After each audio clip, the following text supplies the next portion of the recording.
fact, many things we practice today are directly against the teachings of Jesus, including in prayer. To be a man of stature in our generation, you must talk long in prayer. Even though it doesn't make sense, keep talking long. The average Christian that speaks in tongue long doesn't know how to pray.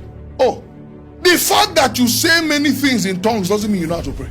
Because there's no scripture that says the one who speaks in tongue more, pray more. No, sir. In fact, in scriptures, there are three things you do with tongues. First of all, tongues is for signs. Not for the believers, but for who? The unbelievers. Why was the Bible saying that tongues is for sign for the unbeliever? It's because if by the Spirit I come to you now, Joseph, and you are Russian, and I tell you that by the Spirit in me, if I can speak your native language, would you believe that Yeshua is Lord? And you say yes, and by the Spirit, I'm not speaking the general Russian that is known. I'm speaking your mother's tongue that you know there's no way I can know. That becomes a sign to you. But why is it not for the believer? It's because the aim of the manifestations of the gift is to build up the church. Tongues doesn't build up church. It is the interpretations gotten from tongues that build up the church. But guess what? The whole goalpost has been marked, has been changed with the rave of current revival junkies, and people are feeling that, oh, if I say blah blah blah for 10 hours, it means I'm a man of power. The fact that it can shake the ground, it has fire, it has brimstone, doesn't mean God's voice is there. There are many things shaking the earth that is not shaking the heaven. In scriptures, they what? Spoke in tongues, prayed in tongues, and guess what?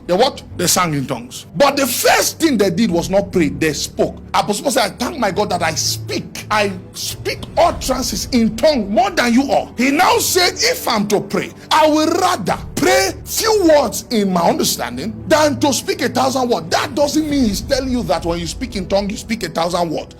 Those are the things that people just run with and you're surprised. Someone now say, oh, when you speak in your understanding, you're only saying few things, but in tongues you are saying, no, he's giving an example.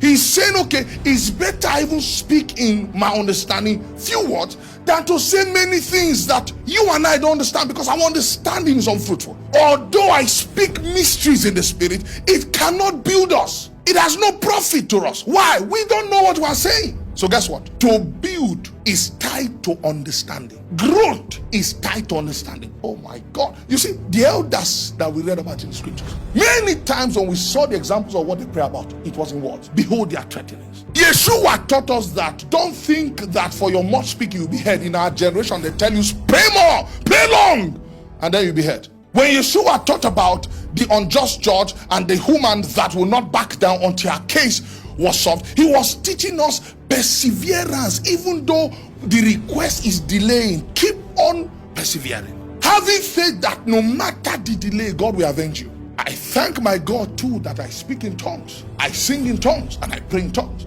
So I'm not saying this because I don't have the gift, because that's what we do in our generation. When someone is preaching the Bible, they'll say, hey, he doesn't have it, that's why. We rejoice in darkness because darkness is suitable. A man that's not spiritual but can say shabobobo labababa, he can say that for 10 hours. He will be angry if you take that bragging right from him.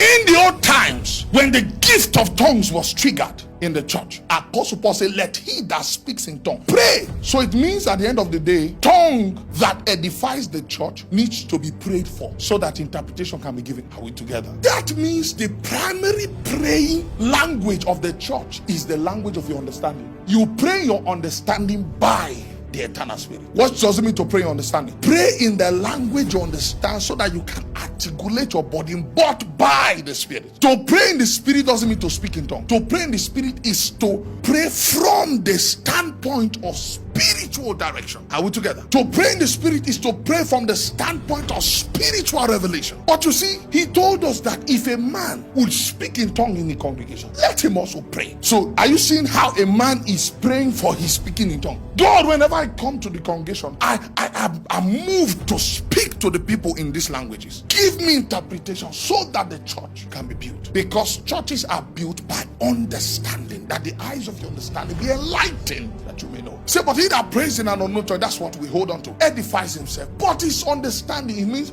you are being built in the spirit, but you have nothing to do with it. There's nothing you cannot walk with a thing you don't understand. So guess what? I can be in my house alone. There's nobody I'm addressing, and I can be so as I'm led. I'm speaking mysteries. Now, I don't know what I'm speaking, but to me, it's a building up of my faith. Why? I know I'm doing these things supernaturally. And because I'm doing this supernaturally, it builds my faith towards that thing that helps me to be speaking in tongues supernaturally. So how come we come out of long prayer and we don't come out with love? We don't come out with mercy. You prayed long and came out and still kept malice with the person you are keeping malice with. You are fake. That's the truth. You came out of prayer. No, there's no mercy anymore in your heart. You came out of prayer more arrogant.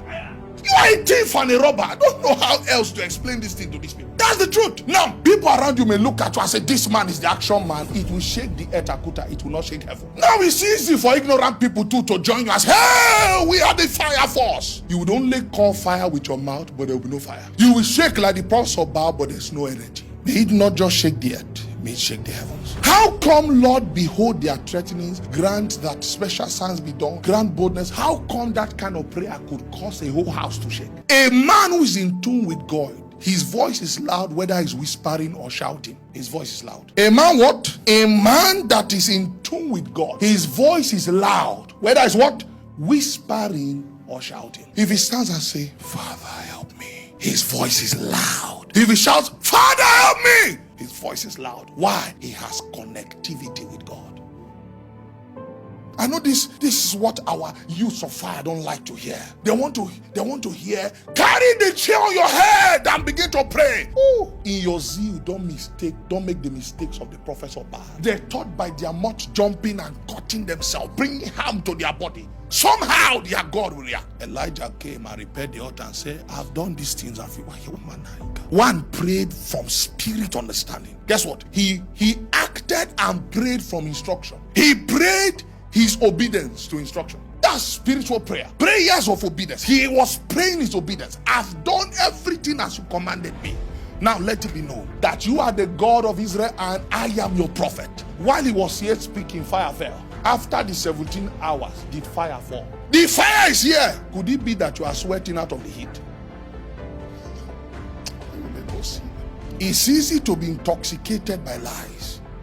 It's easy. I speak in tongue, I pray in tongue, I sing in tongue. But guess what? When I go to God in prayer in my room, I pray my understanding. There's no scripture that shows us that praying in understanding is a weaker version. Anyone teaching you that is teaching you something that has nothing to do with the Bible. I don't care who it has nothing to do with the Bible. Prayer is a product of spirit connection. It's a show of your devotion to God. It's a right of sons to call upon their Father. So connectivity to God is very important.